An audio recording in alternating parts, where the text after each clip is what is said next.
Many of us attend conferences, and sometimes they're conferences for fun and growth, sometimes they're conferences for information. I attended a conference just the other day, it was on Tuesday, called The Elevated Experience. I got a cool notebook. They did a really good job with their notebook, by the way, having a pen holder. Brilliant. But I attended this conference for more growth, mental growth, and personal growth. And it was fantastic.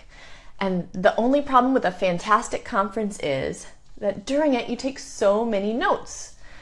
Any kind of class, this also applies to. So I wanted to talk a little bit today about how to handle conference notes, how to take them in an organized fashion, how to create an action plan based on them so that they don't just live in a notebook and die there at the end of the conference. We want to find that accountability partner and action some of these and let go of some of them, because some of them at the time seemed great and then later don't apply to my business as well.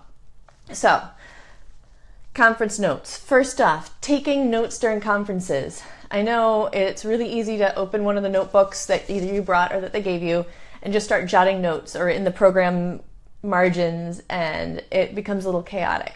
So, one of my favorite things to bring to a conference is Post-it notes. These, I don't use them to take notes on, I use them to make categories. So, I'm going to share my actual conference notebook with you, and it looks like a mess, but it works. So, it's not about looks. What I do with the Post-it flags, you'll see, and sometimes I have to write over them, but I create categories. So within my notebook, I've got categories. I can flip to the beginning or the end of a category, but things like to research. So some of these ideas that they gave me during this conference were awesome. And something like bombbomb.com, I'm not going to remember that. And if I just write it in my general notes, I won't really know what my plan is with it moving forward. So I've got my note into research about bombbomb.com for video email, and check that out. I also, as a speaker, am always coming up with other ideas to speak about, as well as techniques that I really enjoyed or felt that I wanted to avoid for my own speaking. So I've got a whole section on speaking techniques and speaking ideas. So those are two of my sections. So as a speaker speaking, I'm writing down some of these categories. So I'm writing down my ideas, which are different from my to-dos. Got my ideas category, and that's where all of the things that I'm not ready to do that action yet, or I need to mull it over. It's not something I'm going to do this week, but it's something I want to capture for possible use later. And then I've got my to-dos. Now this is my important one. It's called To Do Now. And this is the stuff that I'm going to hold myself accountable to. I'm going to tell my accountability partner about it, and I'm going to put it in action either with this week or next week. So it's a whole separate section, because if it's too big of a piece to bite off, it does not go in this section. If I'm not ready for it, it does not go in this section. These are only actual tasks that I plan to do moving forward within the next 2 weeks. They go in my to-do. So as I'm taking notes, I'm constantly flipping. I'm flipping from the ideas section to the to-do section to the speaking techniques or the research, and I'm writing them in their correct categories. That way, when I get home, it's already organized by what I want to do with them. So it's not something that I have to organize when I get home. Yeah, thanks, Rochelle. Let me know. Try this out, because I'd love to hear if it works for you as well as it works for me. The people sitting next to me commented on it and borrowed Post-it notes from me, and I showed them how to do it. So now my next step is my schedule. If you don't schedule time to go through this, you won't get through it. You need to schedule time to go through it and to take action on some of it, because with all of these great ideas, it's such a waste of time to spend an entire day in a conference and so much mental energy and physical energy writing this down for it to just die in a notebook. So the 2 days after a conference, I pick at least half a day of one of those to go through the notebook and make some changes based on this. With my ideas section, that's usually the tricky one, because those are things I'm not going to do right now. So I take the time to rewrite it in my ideas notebook, which for me it's on Evernote because you know me and my paperless systems. For you it might be a notebook, but if you need one area to capture all of these ideas that you're not ready for now, but when you're having your creative brainstorming time or just trying to get out of a rut, this is a great place to go back to and just go through some of these old ideas. And you can tag them as far as what types of ideas they're for, things like that. But I will take the ideas section, and the ones that I still think are something that I would want to do, I then enter in my Evernote. So that way they are all captured in my Evernote notebook with the ideas. As far as the research, I will write on my to-do list the ones that I'm going to research now, and I will write in the ideas section in Evernote the things that I'm not going to research now, but later it might be applicable that I might want to look into. My speaking techniques, I actually just pull these pages out of my conference notebook and put them with my speaking file because I've got ideas to talk about and techniques to work on in my speaking file. So that way when I have a presentation coming up, if I'm speaking at a conference, for example, then I'm going to pull out my techniques section and I'm going to go through some of those that I saw that I really enjoyed, and I might put a couple of those into action. There were some really good things that happened during this Elevated Experience conference, and some of the speakers did some great stuff.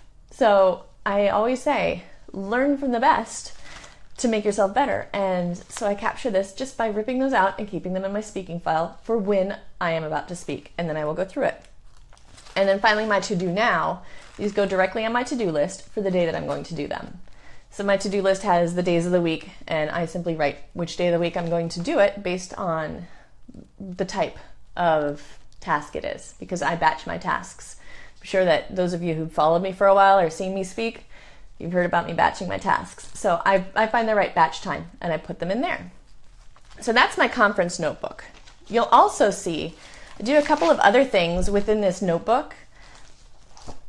I have one section for feedback on the conference because the really good conferences, and this one did it too, the really good conferences want to get better, and they will always send you a survey or ask for feedback afterwards. And I like to give feedback that's actually helpful and intelligent. So I take this feedback section that I've been making notes on throughout the conference, and then I can give them feedback that's actionable and has specific ideas for them as far as what my experience was and how my experience could either be improved, or like a lot of these are super awesome. Like they had a trail mix bar instead of cookies. So you can make your own trail mix. That was such a better energy boost than a cookie where it was going to go with my energy. So there were things like that that I really appreciated, and I wanted to make sure that they know that it was noticed and that I loved it and that I would love it if they did it again next year. And then the other things I have in my notebook is I have my list of things to do that came into my head, remind Mary to do this, that type of thing. I've got that quick list. So it does not apply to what I'm doing at the moment. I get it out of my head and I can work on that too. And then finally, I do this with both networking and with conferences. I keep a note card inside. All right, are we back? I think we're back.